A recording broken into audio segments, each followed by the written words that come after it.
जय हिंद साथियों। तो आपका स्वागत है आपके अपने परिवार स्टडी विथ गणेश सर में। तो कैसे हैं भाई साहब, बताइए, और सब बढ़िया है?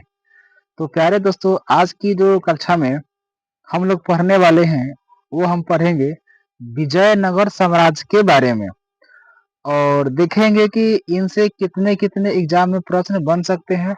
हम सबके बारे में चर्चा डिटेल से करने वाले हैं।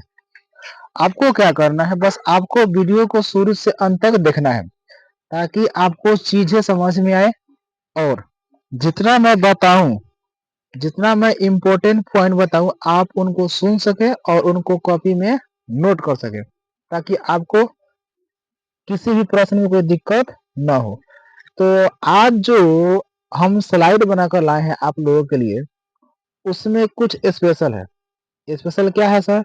तो स्पेशल ये है कि हम लोग जो क्वेश्चन करेंगे ना, क्वेश्चन करने से पहले हम क्या करेंगे, एक बार जो होता है वन लाइनर,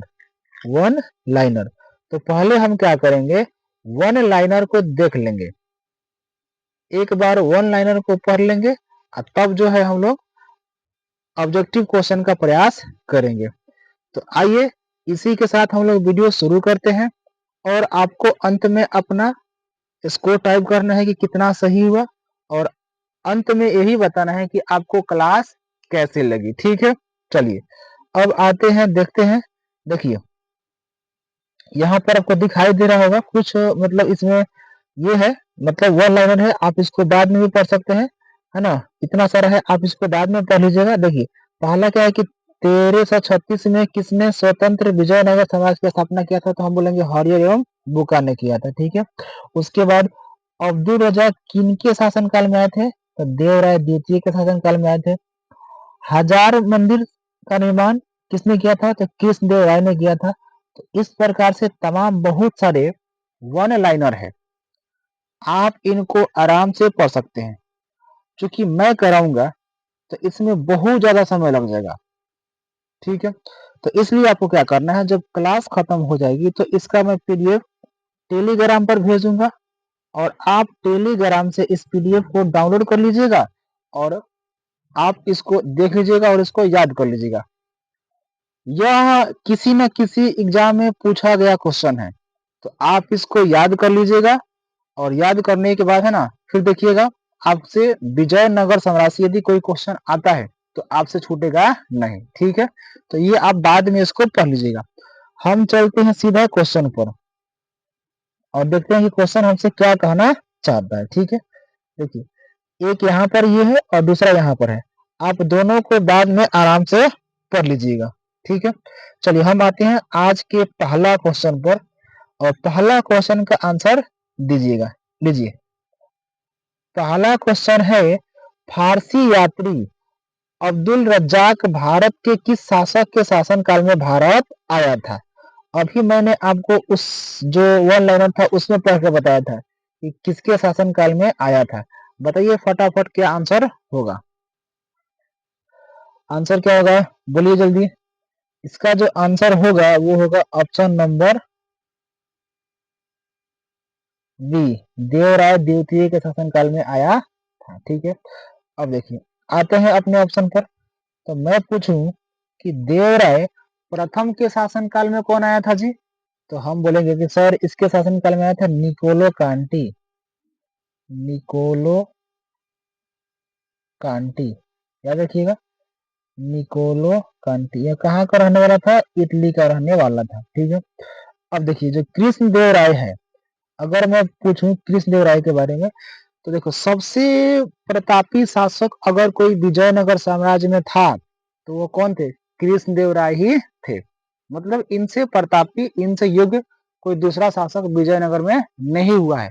इनफैक्ट जब बाबर भी भारत में आया और शासन कर रहा था, तो उसने ये बोला था कि जब मैं शासन कर रहा था तो बाबर ने अपनी पुस्तक में तुज्जु के बावरी में बोला है कि दक्षिण भारत का सबसे कोई योग्य शासक था तो कौन था, कृष्णदेव राय ही था। तो यह बात बाबर ने कहा बोला है, अपने पुस्तक तुज्जु के बावरी में बोला है। और आप कृष्णदेव राय से प्रश्न याद रखिएगा क्या याद रखिएगा, तो जो कृष्णदेवराय था, इनके शासनकाल में भी दो यात्री भारत आए थे। कौन कौन? एक आए थे बारबोसा,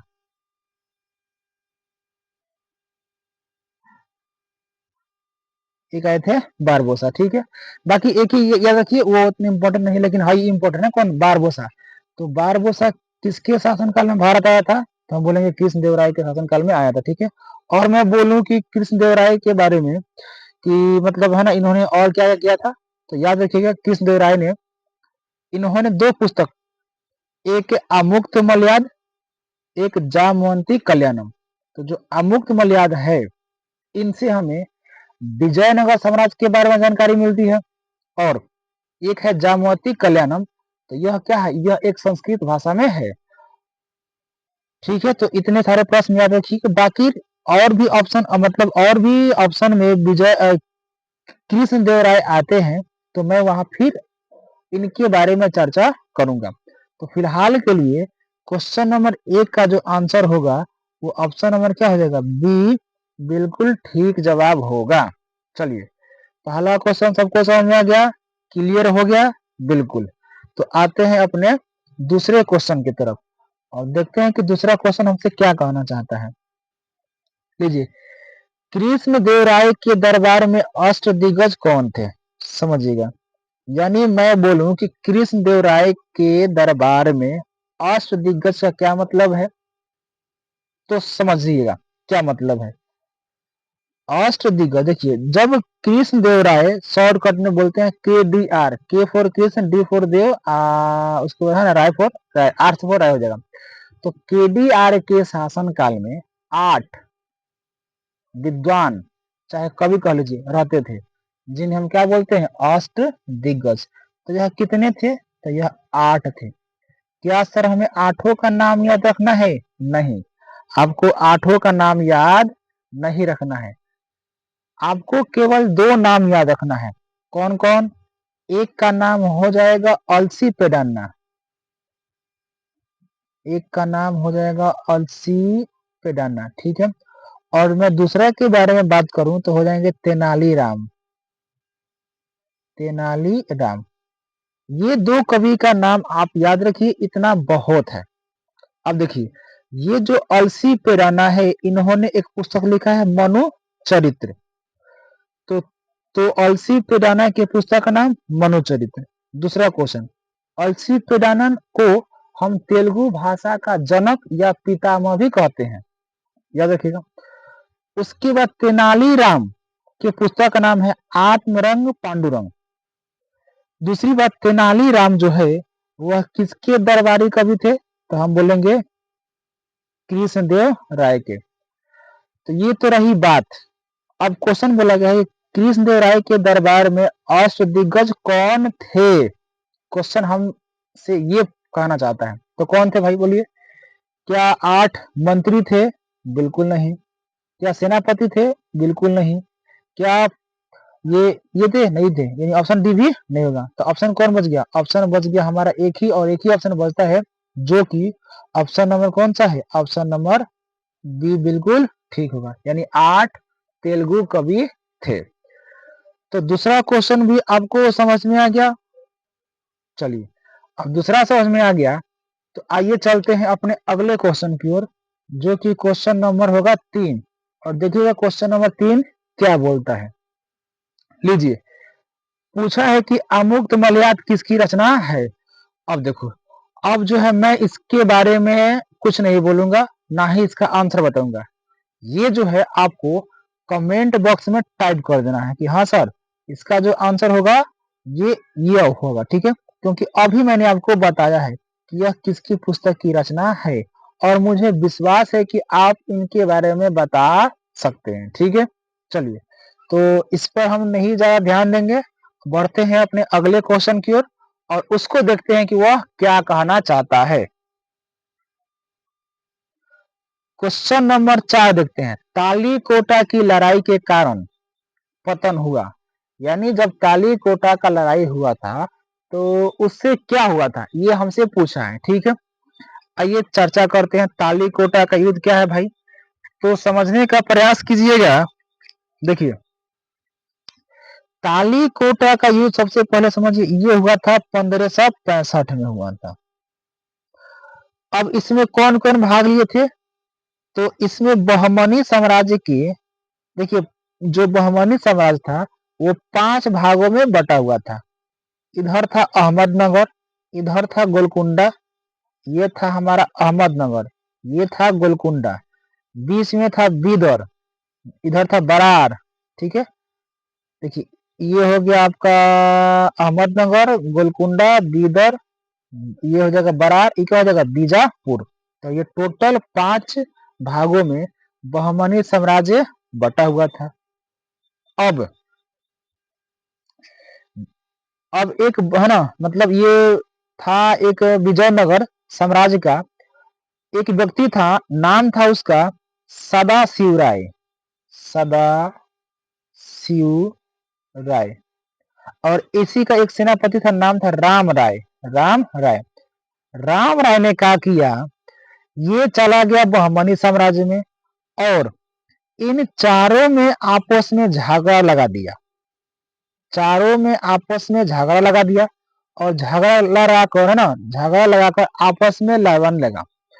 जैसे ही यह पांचवें यानी 5वें साम्राज्य में यानी कहाँ पहुंचा, बरार में पहुंचा, तब तक इसका यानी राम राय का भाई भांडा फूट गया।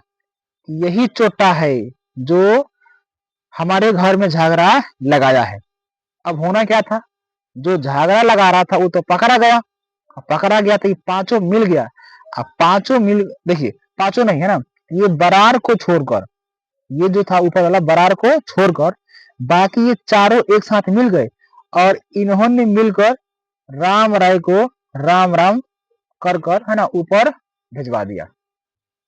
यानी इनके बीच में जो युद्ध हुआ था ना, इसी को बोलते हैं हम लोग तालीकोटा का युद्ध, जो कि कब हुआ था 1565 में। तो हई था विजयनगर साम्राज्य के, हई थे कहाँ के, बहमनी के।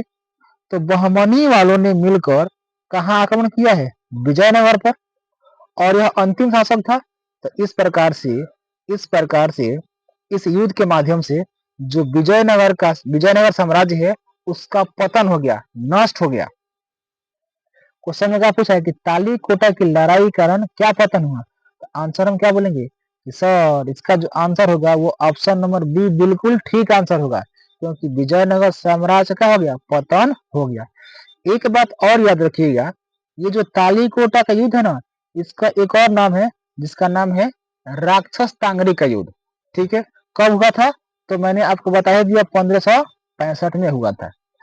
तो क्वेश्चन 4 सबको क्लियर हो गया, बिल्कुल समझ में आ रहा है सर, बिल्कुल आ रहा है। चलिए आगे चलते हैं क्वेश्चन नंबर 5 की तरफ और देखते हैं कि क्वेश्चन नंबर 5 हमसे क्या कहना चाहता है। विजयनगर का प्रसिद्ध हजारा मंदिर किसके शासनकाल में बनाया गया था? क्या मैंने आपको ये प्रश्न नहीं बताया? क्या मैंने आपको शुरुआत में बताया था ये वाला प्रश्न? क्या आप इसका उत्तर नहीं दे सकते हैं क्या? बिल्कुल दे सकते हैं आप। किसने बनाया था भाई? देखिए यदि हम चर्चा करें इसके बारे में किसने बनाया था, तो आप याद कीजिए कृष्णदेवराय के बारे में। मैंने आपको इनके बारे में बताया था। क्या बताया था कि इन्होंने, है ना, देखिए एक शहर की स्थापना किया था जिसका नाम क्या है, नाम है इसका नंगलपुरम। ठीक है, और इन्होंने 2 मंदिर ही बनवाया था। कौन कौन सा मंदिर? तो एक बनवाया था इन्होंने विठल स्वामी मंदिर और दूसरा कौन सा, हजारा मंदिर। ये मंदिर हो गया। तो इसका निर्माण कौन कराए थे? कृष्णदेव राय कराए थे। फिर मैंने आपको ये बताया कि कृष्णदेव राय के ही शासनकाल में 8 विद्वान तेलुगु कवि रहते थे जिन्हें अष्ट दिग्गज कहा जाता है। इन अष्ट दिग्गज में हमें 2 व्यक्ति का नाम याद रखना है। एक का नाम है अलसी पेडाना और दूसरे का नाम क्या है, तेनाली राम। फिर अलसी पेडाना को तेलुगु भाषा का जनक या पितामह कहते हैं। अलसी पेडाना ने मनुचरित नामक पुस्तक की रचना की है, जबकि ये तेनालीराम इन्होंने आत्मरंग पांडु रंग, है ना, ये पुस्तक की रचना किए हैं। उसके बाद मैं बात करूं कृष्णदेव राय के बारे में, इन्होंने 2 पुस्तक, एक का नाम है आमुक्त मलयाद और दूसरे पुस्तक का नाम क्या है, जामवंती कल्याणम। तो ये जो जामवंती कल्याणम है यह संस्कृत भाषा में लिखा गया है, जबकि जो आमुक्त मलयाद है वो तेलुगु भाषा में है और इनसे हमें विजयनगर साम्राज्य के बारे में जानकारी मिलती है। ठीक है, तो आप इतना याद रखिए कृष्णदेवराय के बारे में। ठीक है, अब हम बात करते हैं ये देवराय। हमसे क्वेश्चन क्या पूछा है कि हजारा मंदिर, तो 5 का जो आंसर होगा क्या होगा, ऑप्शन नंबर ए बिल्कुल ठीक होगा। अब जैसे कि मैंने आपको बताया था कि देवराय प्रथम, तो बोलो तो देवराय प्रथम के शासन काल में कौन सा व्यक्ति भारत आया था भाई, निकोलो कांटी। याद है कि भूल गए, बिल्कुल याद है, निकोलो कांटी भारत आया था। और हम बात करें देवराय प्रथम ने क्या किया था, तो जो देवराय प्रथम था इसने क्या किया है ना, इसने अपने सैनिकों में धनुर्धरों को शामिल किया और दूसरी बात इसने अपने सैनिकों में ना ये मुस्लिमों की संख्या बढ़ा दी। ठीक है, मुस्लिमों की संख्या बढ़ा दी। अब मैं बात करूं देवराय द्वितीय के शासनकाल में। ठीक है, देवराय द्वितीय, तो इसके शासनकाल में कौन भारत आया था, अब्दुल रज्जाक भारत आया था। अच्छा, जो देवराय द्वितीय था ना इसको हाथी मारने का बड़ा शौक था, इसलिए इसको गजवेद का भी कहते हैं। गजवेद का यानी गज माने क्या होता है, हाथी। इसको हाथी मारने का शौक था, इसलिए क्या बोलते हैं, इसको गजवेद का भी कहते हैं। अब ये कौन बच गए, हरिहर प्रथम। आप याद कीजिए संगम वंश के संस्थापक कौन थे, या फिर हम ऐसे कह सकते हैं कि विजयनगर साम्राज्य के संस्थापक कौन थे, तो याद कीजिए हरिहर एवं बुक्का। कुछ याद आया, हरिहर एवं बुक्का। तो विजयनगर साम्राज्य की स्थापना हरिहर एवं बुक्का दो भाइयों ने किया था। फिर मैं पूछूं आप लोगों से कि विजयनगर साम्राज्य किसके शासन काल से टूटा था, तो हम बोलेंगे मोहम्मद बिन तुगलक। कब, तो 1336 में। तो विजयनगर साम्राज्य की राजधानी कहाँ थी, तो हम बोलेंगे हम्पी थी। और हम्पी कहाँ पड़ता है, कर्नाटक में पड़ता है। इतनी बातें क्लियर है, बिल्कुल क्लियर है। ठीक है, तो आते हैं अपने अगले क्वेश्चन की तरफ। क्वेश्चन 5 कंप्लीट हो गया, क्वेश्चन नंबर 6 पर आते हैं और देखते हैं क्या क्वेश्चन नंबर 6 क्या है। ठीक है, समझिएगा।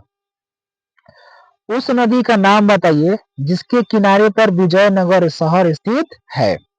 यानी हमें नदी का नाम बताना है कि किस नदी के किनारे विजयनगर साम्राज्य स्थित है। तो क्या होगा, कावेरी, कृष्णा, वेनगंगा की तुंगभद्रा। इसका जो ठीक आंसर होगा, बोलिए क्या होगा जल्दी, क्या होगा आंसर, कावेरी, कृष्णा, वेनगंगा। तो हम बोलेंगे इसका जो आंसर होगा वो क्या होगा, तुंगभद्रा होगा। और आप देखिए यह क्वेश्चन न जाने कितनी बार किसी न किसी परीक्षा में आया है, तो यह एक इम्पोर्टेंट क्वेश्चन है, इसको मार्क कर लीजिएगा। ठीक है, याद रहेगा, बिल्कुल याद रहेगा आपको। अच्छा बोलिए, तो विजयनगर की राजधानी कहाँ थी, तो हम बोलेंगे कहाँ थी, हम्पी थी। और हम्पी कहाँ पड़ता है, कर्नाटक में पड़ता है। क्वेश्चन 6 क्लियर है। चलिए आते हैं 7 पर। देखिएगा 7 क्या है, तेनालीराम किस राजा के दरबारी कवि थे। अब भाई मैं तो इसके बारे में कुछ नहीं बोलूंगा, बिल्कुल नहीं बोलूंगा। जो भी बोलना है केवल आपको बोलना है कि आप किसके दरबारी कवि थे, इन्होंने कौन सी पुस्तक लिखी है। मैं इसके बारे में एक शब्द भी नहीं बोलने वाला हूँ। इसका आंसर मैं आपसे कमेंट बॉक्स में चाहता हूँ कि कौन ऐसा मेरा साथी है, कौन ऐसा दोस्त है जो इसके बारे में बता सकता है कि हाँ सर तेनालीराम इसके दरबारी कवि थे और इन्होंने यह पुस्तक लिखा है। बताइए कमेंट में, फटाफट बताइए इसका आंसर क्या होगा। तो इसका आंसर मैं नहीं बताऊंगा ना, इसका आंसर आप ही लोग बताएंगे, क्योंकि मैंने आपको बता दिया जो मुझे बताना था, इसके बारे में मैंने बता दिया। अब बारी है आप लोगों को, बताइए क्या होगा आंसर। चलते हैं अगले क्वेश्चन की तरफ। ठीक है, क्वेश्चन नंबर 8 देखते हैं। और 8 क्या है समझिएगा, कौन से युद्ध से विजयनगर साम्राज्य का पतन हुआ। लीजिए, क्या लगता है यह क्वेश्चन मैंने आपको नहीं कराया, क्या यह क्वेश्चन आपको मैंने नहीं बताया, बिल्कुल बताया ना। तो आप छापिए ना कमेंट में आंसर, क्या कर रहे हैं, आपको आंसर बताना है कमेंट में। बताइए फटाफट क्या होगा आंसर इसका।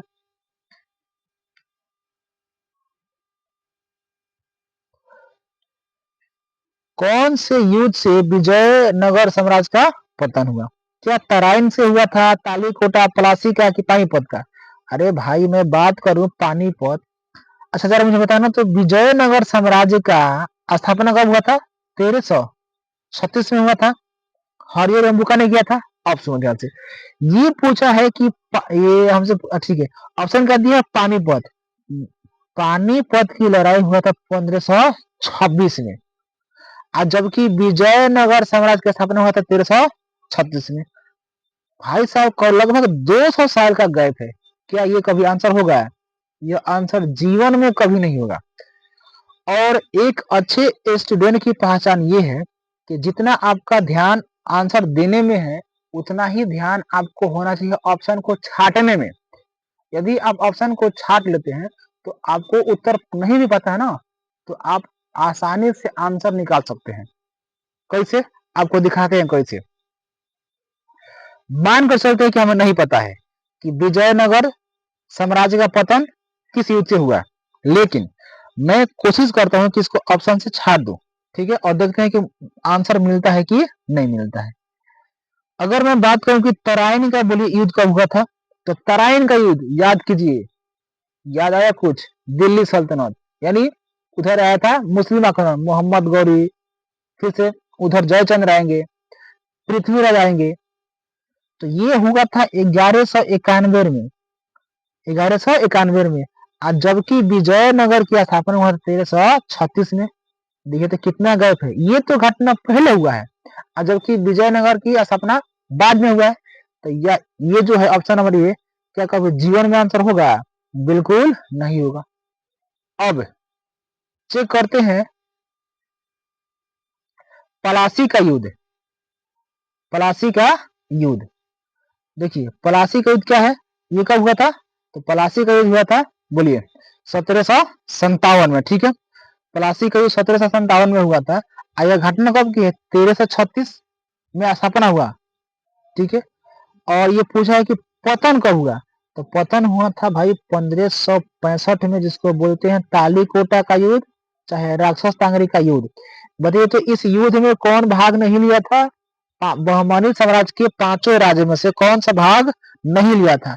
तो हम बोलेंगे सर, बरार जो था ना, बरार, वो भाग नहीं लिया था, बाकी 4 को भाग लिया था।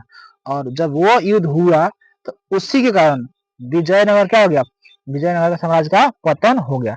तो क्वेश्चन नंबर 8 का हमारा जो आंसर होगा क्या होगा? ऑप्शन नंबर बी बिल्कुल ठीक जवाब होगा। चलिए आते हैं क्वेश्चन नंबर 9 की तरफ, और देखते हैं कि क्वेश्चन नंबर 9 क्या कहना चाहता है। बहमनी सुल्तान जिसने राजधानी गुलबर्गा से बिदर बदल दी। तो सबसे पहले तो मैं आपसे यही चाहूंगा, ये जो गुलबर्गा है ये क्या है? तो यह गुलबर्गा जो है ना, यह बहमनी साम्राज्य की राजधानी है। बहमनी साम्राज्य की राजधानी। तो लगे हाथ मुझे बताना कि विजयनगर साम्राज्य की राजधानी कहाँ थी? उसका राजधानी था हम्पी, और ये है बहमनी साम्राज्य। तो बहमनी साम्राज्य की राजधानी कहाँ पे हो जाएगी? गुलबर्गा हो जाएगी। लेकिन हमसे ये पूछा है कि कौन ऐसा शासक था जिसने गुलबर्गा से कहा स्थापित कर लिया? बीदर, ठीक है, बीदर कर लिया। बोलिए कौन होगा? बोलिए, मैं आपके आंसर का वेट कर रहा हूं, फटाफट बताइए कौन होगा। देखिए इसका जो ठीक आंसर होगा वो क्या होगा? वो होगा option number B, Ahmad Shah, ठीक है। इसका नाम क्या है? सिहाबुद्दीन है, और सिहाबुद्दीन को संत अहमद भी हम लोग कहते हैं। तो इसने राजधानी गुलबर्गा से कहा चेंज कर लिया? बीदर कर लिया। आइए बढ़ते हैं आज के अंतिम प्रश्न की ओर, और देखते हैं कि अंतिम प्रश्न क्या कहना चाहता है। निम्नलिखित बहमनी शासकों में से बीजापुर में प्रसिद्ध गोल गुंबज का निर्माण किसने किया था? गोल गुंबज का निर्माण किसने किया था? आपको ये बताना है। और देख लीजिए क्वेश्चन कहाँ पूछा है भाई साहब? इनकम टैक्स इंस्पेक्टर में पूछा है, ठीक है, इनकम टैक्स में क्वेश्चन पूछा हुआ है। तो आपको ये बताना है कि गोल गुंबज का निर्माण किसने किया था। बोलिए फटाफट क्या आंसर होगा। मैं आपके आंसर का वेट कर रहा हूं, बताइए। गोल गुंबज का, तो देखिए इसका जो आंसर होगा, क्वेश्चन में हमसे बोला गया है कि बीजापुर में गोल गुंबज का निर्माण किसने किया था, ठीक है। तो अगर हम बात करें इसका आंसर क्या होगा, ठीक है, तो इसका जो आंसर होगा वो होगा ऑप्शन नंबर ए, बिल्कुल ठीक जवाब होगा। मोहम्मद आदिल शाह ने गोल गुंबज का निर्माण निर्माण किया था। अब एक और प्रश्न, ये जो कुली कुतुब शाह है इसने क्या किया था, इसने चार मीनार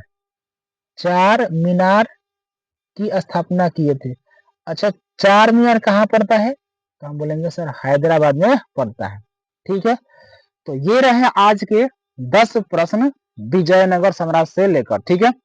विजयनगर साम्राज्य से संबंधित हमने 10 प्रश्नों को कर लिया है और ये आपको ये बताना है कमेंट में कि आपका 10 में से कितना सही हुआ और साथ में ये बताना है कि क्लास कैसी लगी, ठीक है। तो ये था हमारा आज का टॉपिक। आई होप आपको समझ में आया होगा, चीजें आपको याद हुई होगी और इसका पीडीएफ पाने के लिए आप टेलीग्राम से जुड़िए। क्लास खत्म हो जाने के बाद मैं पीडीएफ वहां पर भेज दूंगा और बाद में आप इसका रिवीजन कर सकते हैं। तो आज के लिए इतना ही रहने देते हैं, बाकी मिलते हैं फिर कल किसी दूसरे टॉपिक के साथ। तब तक के लिए जय हिंद।